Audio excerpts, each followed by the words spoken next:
What's up, my fellow carbon-based lifeforms? I'm Zach the Astro, coming back to you with another vid on life, the universe, and everything. So, sit back, relax, and stare directly into the sun as we explore one of the most exciting possibilities of extraterrestrial life in the solar system.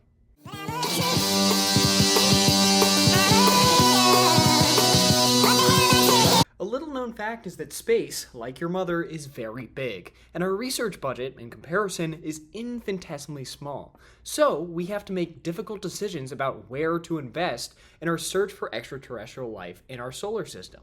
One of the most promising places to look for extraterrestrial life, it seems, is Saturn's moon, Enceladus. Here is a professional artist's recreation of what Enceladus looks like. As you can see, there's two important facts that you need to remember. Enceladus is very small, and Enceladus is very ugly. But why is this small and ugly place an exciting place to potentially find life? Well, there are three big reasons. 1. From the outside, Enceladus is relatively unappealing, like a certain someone I know. But, for my sake and for Enceladus' sake, it's what's on the inside that counts. Here, Enceladus does not disappoint. Kilometers below the surface, there likely lies an ocean of liquid water. And this isn't just some theoretical tomfoolery.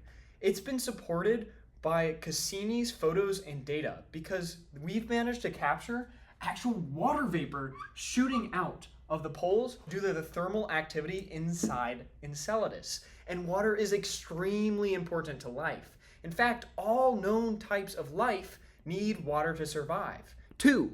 The icy exterior that encases this ocean also provides valuable protective functions, isolating it from UV radiation and low-energy impacts, providing a safe habitat for the development of life. 3.